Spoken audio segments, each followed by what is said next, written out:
어떤 사람이 가는 길에서 재난과 두려움을 함께 만났습니다.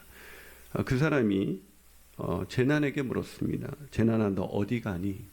그랬더니 지금 사람 1만 명을 죽이러 가는 중이야. 그랬더니 우와, 너 혼자 1만 명을 죽여? 그랬더니 재난이 이렇게 대답했습니다. 아니, 나는 100명밖에 못 죽여. 나머지는 두려움이 죽일 거야. 우리가 인생을 살면서 사실은 재난이 우리를 더 힘들게 하는 것 같지만 재난이 올 때 갖게 되는 그 두려움이 우리 인생을 더 힘들게 하고 또 심지어 망가뜨릴 수도 있는 것입니다. 요즘 코로나19로 인해서 우리도 코로나19라는 그런 재난도 우리에게 큰 어려움이지만 그것을 바라보는 두려움이 오늘날 우리의 마음을 짓누르고 있습니다. 이 에피소드를 통해서 우리가 알 수 있는 것은 두려움으로 인해서 많은 사람들이 패배자로 살아가고 있다는 것입니다. 굳이 통계를 내지 않아도 이 두려움 없이 살아가는 사람들은 거의 없죠. 여러 가지 두려움이 있습니다. 질병에 대한 두려움, 또 앞으로 계속해서 내가 직장을 다닐 수 있을까에 대한 두려움, 여러 가지 앞날의 두려움, 심지어 모든 것이 잘 되고 있는 상황 속에서도 이 평안이 깨지면 어떡하나 하는 그런 두려움이 사람들 마음속 깊은 곳에 있습니다. 이에 대해서 브루더호프 공동체의 지도자인 요한 크리스토프 아놀드는 두려움 너머로란 책에서 이렇게 말합니다. 두려움은 특정 장소나 시대에 속한 사람들만 겪는 것은 분명히 아니다. 두려움은 인간에게 있어서 근본적인 감정은 아닐지라도 보편적인, 즉 누구나 느낄 수밖에 없는 감정임에는 틀림이 없다. 사랑하는 여러분, 혹시 저와 여러분에게도 이 두려움이 있으십니까? 그런데 오늘 본문에도 동일하게 이 두려움을 안고 살아가는 한 사람이 소개되어 있습니다. 바로 놀랍게도 믿음의 조상, 전혀 두려움에 빠질 것 같지 않은 믿음의 조상인 아브라함이 두려움에 빠져 있는 것을 우리는 알 수가 있습니다. 오늘 보면 1절 보니까 이후에 여호와의 말씀이 환상 중에 아브라함에게 임하여 이르시되 아브라함아 두려워하지 말라. 왜 이 말씀을 하셨을까요? 지금 두려워하고 있다는 것이죠.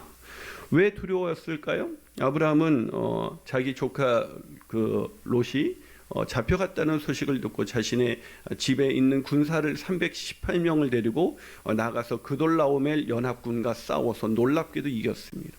이길 수 있는 싸움이 아니었어요. 하나님이 도와주신 거죠. 근데 이겼습니다. 이렇게 용맹스럽게 싸웠던 믿음의 조상 아브라함이 돌아와서 곰곰이 생각해 보니까 자기가 사자의 코털을 건든 거예요. 그래서 가만히 생각해 보니까 연합군이 다시 전열을 정비해서 자기를 이렇게 향해서 공격을 해오면 어떡할까? 그 순간 두려움에 빠지기 시작했습니다. 사랑하는 여러분, 이것이 우리에게 위로가 되지 않나요? 아브라함같이 용맹스럽고 믿음이 있었던 사람에게도 두려움이 있다. 우리도 뭔가 새 일을 시작할 때 두려움이 있지 않나요? 저도 교회를 처음 개척할 때 하나님이 도우신다는 것을 알고 있었지만 여전히 두려움에 빠진 적이 있었습니다. 오늘 본문의 아브라함도 그렇게 두려움에 빠졌었다고 성경은 우리에게 말씀하지만 성경은 그렇게 끝나지 아니하고 오늘 본문 6절을 보니까 아브라함이 여호와를 믿으니 여호와께서 이를 그의 의로 여기셨다라고 기록하고 있습니다. 무슨 말입니까? 아브라함은 두려움을 믿음으로 이기게 된 것입니다. 도우시는 하나님을 신뢰하는 믿음으로 아브라함은 그 두려움을 이길 수가 있었던 것입니다. 저는 저와 여러분이 오늘날 살아가는 인생 속에서 만나게 되는 모든 두려움을 하나님을 믿는 믿음으로 이기게 되시기를 주님의 이름으로 축원합니다.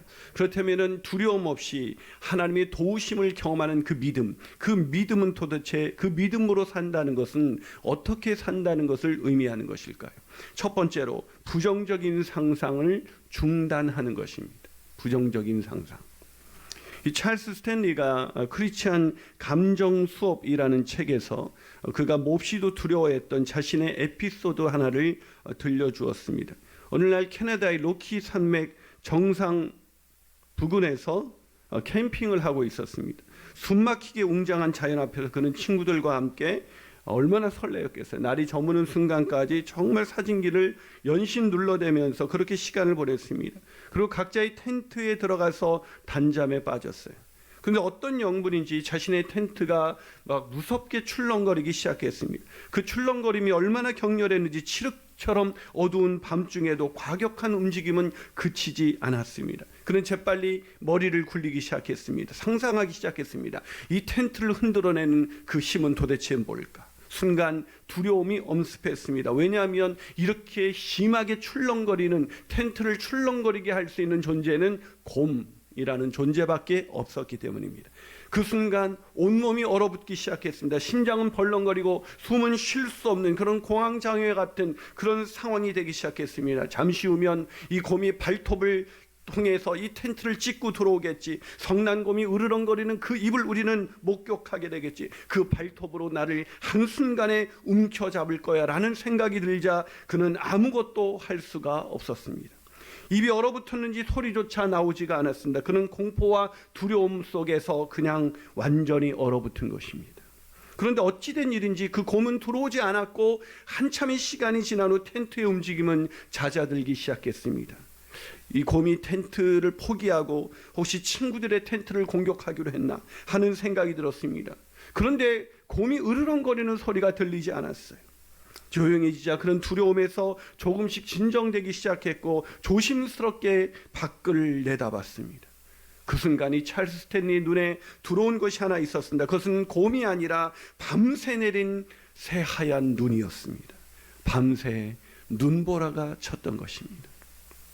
그런 경험을 한 찰스 스탠리는 말합니다. 우리가 위험이라고 인식하는 것만으로도 우리는 두려움은 우리를 마비시킬 수가 있다. 창세기 14장을 읽다가 15장을 읽으면 아브라함의 행동이 이해가 되지 않습니다. 어떻게 318명을 가지고 그돌라오멜 연합군과 맞서서 싸웠던 이 아브라함이 갑자기 이렇게 두려움에 빠지게 된 것일까요? 그것은 바로 부정적인 상상. 어떤 상상입니다. 오늘 본문에 보면 이 부정적인 상상은 그돌라오멜 군대가 나를 다시 공격해 오겠지 하는 그 순간 어떤 생각이 들기 시작해서 본문 2절 보니까 아브라함이 이르되 주 여호와여 무엇을 내게 주시려 하나이까? 나는 자식이 없사오니 나의 상속자는 이 다메섹 사람 엘리에셀 뿐입니다. 무슨 말입니까? 생각해 보니까 자식이 하나도 없는 거예요. 자식은 그 당시에 그 군사력이고 힘이고 권력이었습니다. 자식이 많은 사람이 복받은 사람이라고 생각하는 그 시대 속에서 자식이 하나도 없었던 자기가 무슨 그런 근거로 갑자기 그 잠자는 사자의 코털을 건드렸지 하는 생각이 든 것입니다. 그 순간 그는 부정적인 상상을 하면서 어떻게 생각이 발전하냐면 3절에 보니까 아브라함이 또 이르시되 주께서 내게 씨를 주시지 아니하셨으니 내 집에서 길린 자가 내 상속자가 될 것이다. 아브라함이 무슨 상상을 하기 시작했어요? 하나님이 이제껏 인도하신 그 놀라운 그 인생, 두려울 때마다 그를 건지셨던 하나님, 아니 방금 전에도 그 318명의 군사와 함께 하셨던 하나님이 아니라 부정적인 이 상황 속에서 부정적인 상상을 하기 시작한 것입니다. 그래 생각해보니 난 자식도 하나 없어. 주께서 내게 씨를 주시지 않은 거야. 주님이 나를 포기한 인생이지 라는 데까지 간 것이죠. 사랑하는 여러분, 이 부정적인 상상은 우리를 두려운 상황이 우리를 마비시키는 것이 아니라 이 부정적인 상상이 우리를 완전히 마비시키는 것입니다. 사랑하는 여러분, 부정적인 상상은 그러나 현실이 아니라는 것을 기억하시기를 주님의 이름으로 축원합니다. 많은 사람들이 노후를 생각하면서 미래를 생각하면서 알 수 없는 그 세계 속에서 긍정적인 상상, 하나님이 함께 하시니까 나는 그때도 믿음으로 살아낼 수 있을 거야, 하나님의 보호하심은 여전히 있을 거야 라는 생각보다는 이 자신의 생각 속에 빠져들어가면 자꾸 부정적인 상상을 하게 되는 것이죠. 그래서 심리치료사인 롤프 메르클레와 도리스 불프는 그 유명한 책 감정 사용 설명서에서 이렇게 말합니다. 우리가 불행을 상상하면 몸은 우리가 정말로 불행한 일을 당한 사람처럼 반응한다. 사랑하는 여러분, 두려워하고 계십니까? 두려운 일이 일어나기 때문에 두려워하는 것이 아닙니다. 부정적인 상상이 우리를 두려움의 감옥에서 헤어나오지 못하도록 하는 것입니다. 그러기에 사랑하는 여러분, 이 부정적인 두려움에서 벗어나기를 원하신다면 무엇보다도 믿음으로 부정적인 상상을 그치십시오. 믿음은 하나님의 도우심을 알기에 부정적인 상상을 그치고 하나님이 오늘 나에게 행하신 과거 일을 생각하면서 앞으로도 나를 지키시고 보호하실 하나님을 바라보면서 나가는 것입니다. 부정적인 상상을 그치시고 우리를 도우시는 하나님을 신뢰하면서 믿음으로 걸어가시는 저와 여러분이 되시기를 주님의 이름으로 축원합니다. 한 발 더 나아가서 우리가 어떻게 두려움을 이기고 하나님의 도우심을 경험할 수 있을까요? 그 두 번째 비결은 하나님의 말씀에 귀를 기울여야 합니다. 누구의 말씀에 귀를 기울여야 된다고요?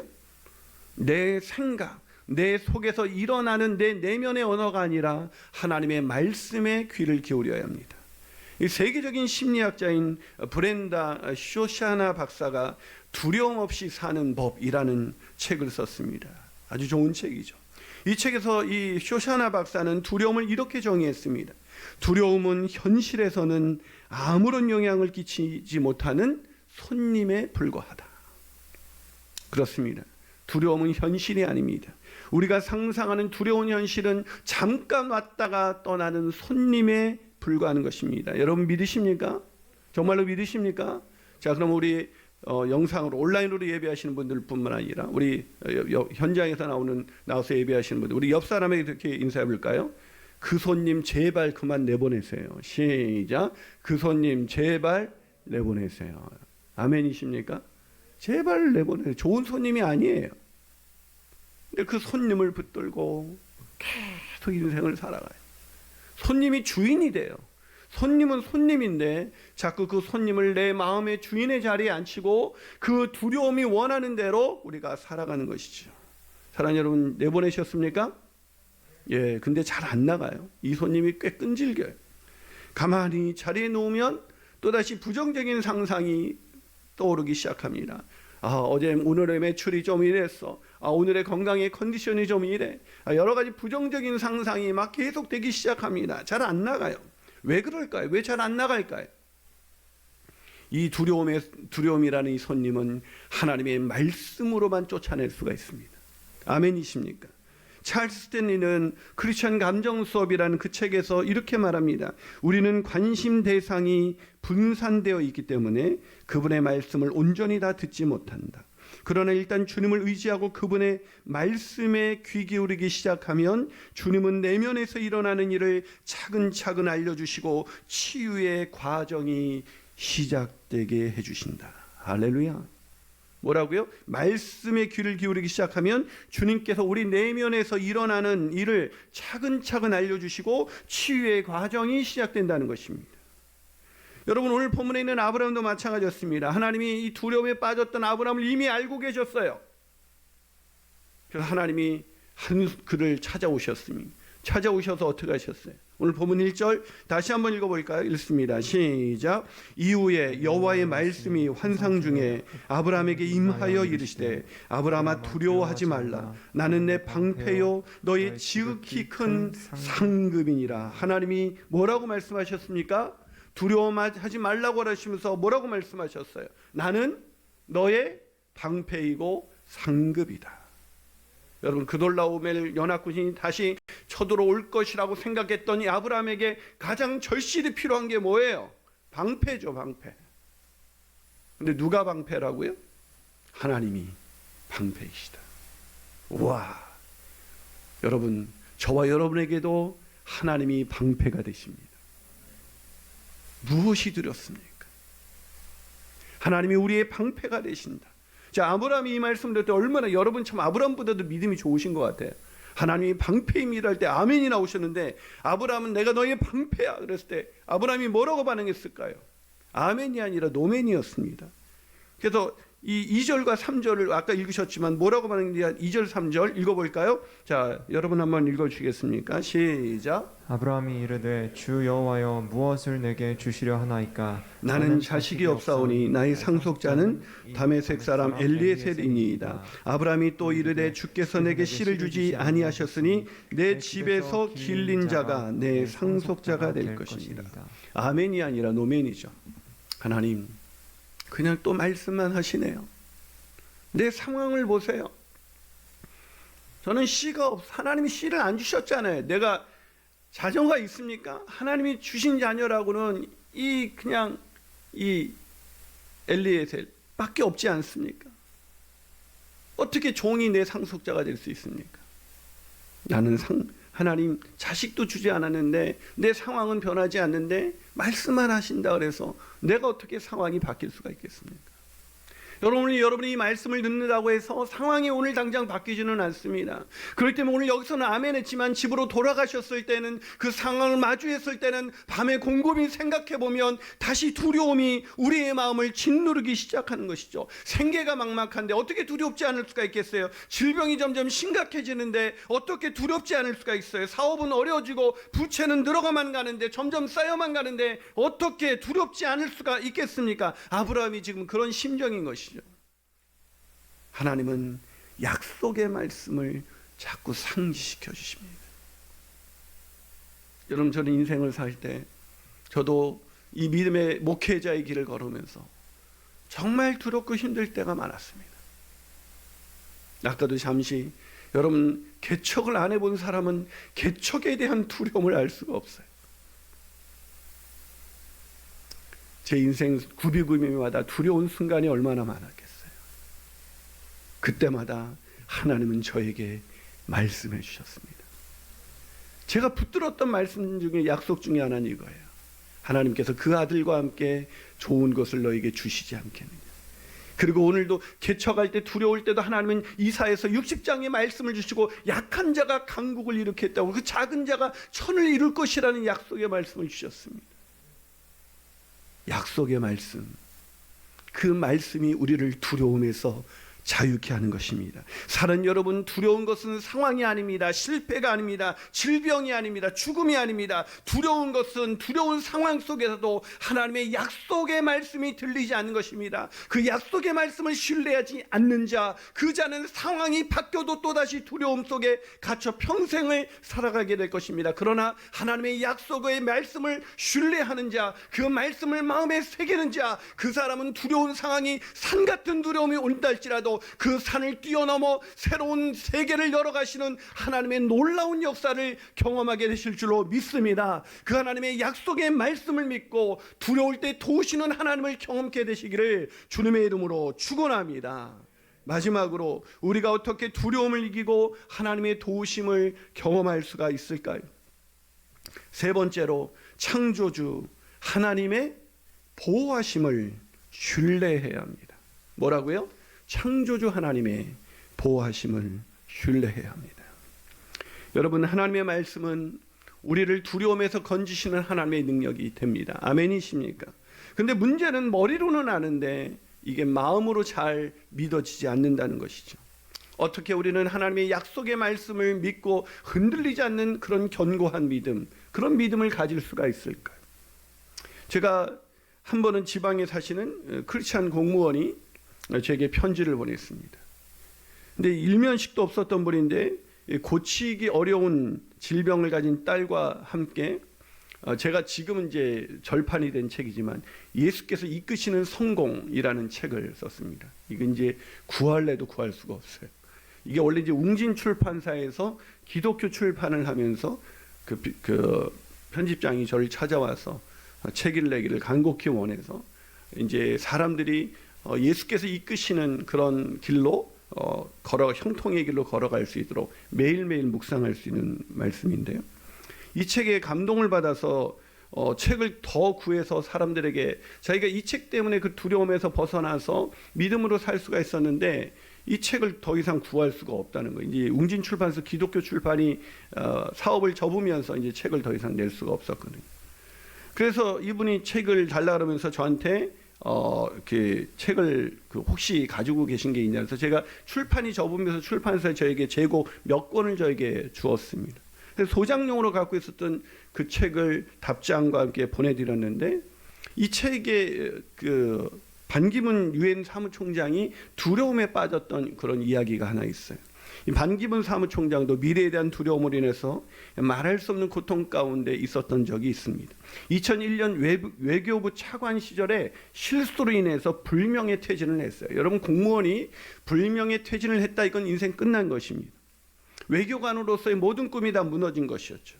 회복될 가능성이 전혀 없을 때 반기문 총장이 어떻게 그 두려움에서 벗어났냐면 하나님이 지으신 자연을 보게 한 지인과의 대화를 통해서 완전히 두려움을 벗어낼 수가 있었다고 말합니다.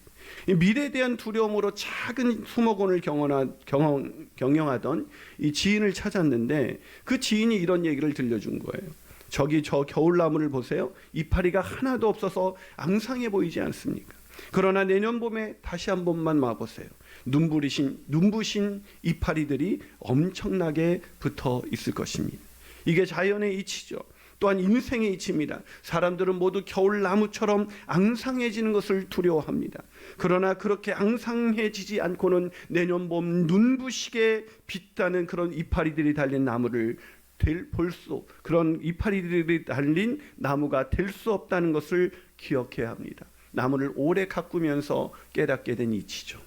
순간 반기문 총장은 그 나무의 그 이야기를 통해서 앙상해진 겨울나무가 봄이 되면 그렇게 눈부신 이파리가 무성한 나무가 된다는 이 이야기, 이 자연의 이치를 들으면서 자신의 인생이 지금 앙상한 그런 겨울나무처럼 그렇게 버림받은 것 같지만 그렇게 바뀌어질 수 있을 거라는 그런 믿음을 가지고 두려움을 벗어 던질 수 있었다고 고백합니다. 무슨 말입니까? 하나님이 지으신 자연을 통해서 우리는 창조주 하나님의 크심을 보게 되고 그 크신 하나님이 나와 함께 하신다는 걸 우리가 알게 될 때 우리는 어떤 두려운 상황 속에서도 이기며 믿음으로 살아갈 수가 있다는 것입니다. 오늘 본문에 하나님께서 아브라함에게 똑같은 역할을 하셨어요. 마치 반기문 총장의 지인이 그랬던 것처럼 하나님이 아브라함이 그래도 말씀을 들어도 믿지 못하는 아브라함에게 책망하신 것이 아니라 어떻게 하셨습니까? 그를 데리고 밖으로 나가셨습니다. 야훼의 부흥회를 하신 것이죠. 그리고 하늘에 있는 무뼈를 보여주시면서 저 무뼈를 셀 수 있나 보라. 네 자손이 이와 같으리라. 할렐루야. 여러분, 아브라함이 그 자연을 보는 순간 어떤 생각을 하게 됐을까요? 하나님이 지으신 그 아름다운 자연, 그 광활한 자연을 보면서 하나님의 크심이 다시 한번 실감되기 시작했을 것입니다. 아, 그래, 내가 이 작은 문제 앞에서 크신 하나님을 바라보지 못했구나. 그 창조하신 하나님의 창조 세계를 바라보면서 창조주 하나님의 보호하심이 얼마나 견고한 보호하심인지를 다시 깨달을 수 있었던 것입니다. 사랑하는 여러분, 아브라함의 마음이 어떠했을까요? 오늘 본문 6절은 그 창조하신 그 세계를 보여주면서 하나님의 보호하심을 확신시켜 주신 그 하나님의 그 역사에 아브라함은 이렇게 반응했습니다. 자, 본문 6절입니다. 본문 6절 읽어볼까요? 시작. 아브라함이 여호와를 믿으니 여호와께서 이를 그의 의로 여기시고. 아멘. 아브라함이 드디어 어떻게 했다고요? 두려움을 이기고 믿음을 갖게 됐습니다. 두려움의 반대는 용기가 아닙니다. 두려움의 반대는 믿음입니다. 하나님의 보호하심을 믿는 믿음. 여러분, 세상 사람들은 두려움 속에서 용기를 가지려고 하지만 자꾸 좌절합니다. 왜요? 믿음이 없기 때문입니다. 그런데 안타까운 것은 하나님을 믿는다는 우리들이 하나님을 신뢰하는 믿음이 없기 때문에 오늘 두려움 속에서 흔들린다는 것을 까맣게 잊은 채 오늘도 하나님의 말씀을 뒤로하고 하나님이 창조하신 이 창조세계를 매일매일 바라보면서도 오늘의 상황에 내 눈이 고정되어서 늘 부정적인 상상 속에 두려움으로 오늘을 살아가고 있는 사람들이 얼마나 많이 있습니까? 사랑하는 여러분, 하나님께서 그에게 믿음을 갖게 하시는 크신 하나님이라는 것, 그를 충분히 보호하실 수 있는 창조주 하나님이라는 것을 기억하시기를 주님의 이름으로 축원합니다. 사랑하는 여러분, 하나님의 그 크심이, 하나님의 크심을 우리가 말씀을 통해서 확인하고 오늘을 살아갈 때 우리는 어떤 두려운 상황 속에서도 담대하게 용기를 가지고 오늘을 살아낼 수 있을 것입니다. 그렇게 살아가시는 저와 여러분이 되시기를 주님의 이름으로 축원합니다. 설교를 마치면서 제 마음에 떠올랐던 또 한 분이 있었습니다. 이분은 조이 커팅이라는 세계적인 첼로 연주자입니다. 이 조이 커팅은 어렸을 때 무대 공포증이 있었어요. 이게 무대에 서야 되는 사람이 무대 공포증이 있으니까 얼마나 힘들었겠어요. 그런데 17살 때 이 독주회를 열게 되는데 독주회를 하다 그만 첼로 활을 놓치고 말았습니다. 공연은 끝난 거죠. 이후 무대 공포증으로 인해서 겨우 근근히 무대에 섰던 이 조이 커팅은 아예 음악을 포기하고 음악과 전혀 상관없는 일을 알바를 하면서 그냥 인생을 근근히 살아갑니다. 그런데 이 첼로에 대한 음악에 대한 이 열정은 그렇게 살아가는 이 자매에게 계속해서 음악에 대한 열정은 다시 첼로를 잡게 했습니다. 그러나 무대 공포증이 있었기 때문에 또 그때의 두려움이 또다시 생각나 다시 무대에 설 수는 없었습니다. 그래서 이 자매는 그냥 사람들이 지나가는 샌프란시스코에 사람들이 출퇴근하는 그 길거리에서 그냥 편안하게 그냥 그런 거창한 무대가 아닌 아무도 주목하지 않는 그 길거리에서 처음 다시 첼로를 하기 시작했습니다. 그렇게 첼로를 하는데 사람들이 지나가면서 이 자매의 재능을 알아보고 이렇게 표시를 해주는 거예요. 좋아하고 미소를 지어 보이며 이 자매의 연주에 행복해하는 그 출퇴근하는 그런 정체불명의 사람들의 그 눈빛 속에서 이 자매는 점차 자신감을, 담대함을, 용기를 갖기 시작합니다. 그리고 마침내 다시 무대에 설 수 있다라는 그런 담대함을 갖게 되고 결국 무대에 서서 지금은 세계적인 그런 첼로리스트로 이렇게 살아가고 있습니다. 사랑하는 여러분, 저는 이 자매가 그냥 지나가는 사람들이 그 음악을 인정하는 그 사람들의 그 눈빛 속에서 자신감을 얻었다면 우리를 늘 지켜봐 주시고 보호하시고 우리를 사랑의 눈으로 바라보시는 그 하나님의 눈을 우리가 매일 마주할 수 있다면, 우리를 향하는 하나님의 말씀을 우리가 매일 들을 수가 있다면 사람의 그 눈빛을 통해서도 다시 시작할 수 있었는데 하나님께서 매일 우리를 향해서 그 따스한 눈빛, 우리를 향해서 그 신뢰를 거두지 않는 눈길, 내가 너를 버리지도 포기하지도 않겠다는 하나님의 눈길, 그 눈길을 우리가 바라볼 수만 있다면 우리는 어떤 두려움 속에서도 담대하게 용기를 가지고 다시 시작할 수 있지 않겠습니까? 그렇게 살아가시는 저와 여러분이 되시기를 주님의 이름으로 축원합니다.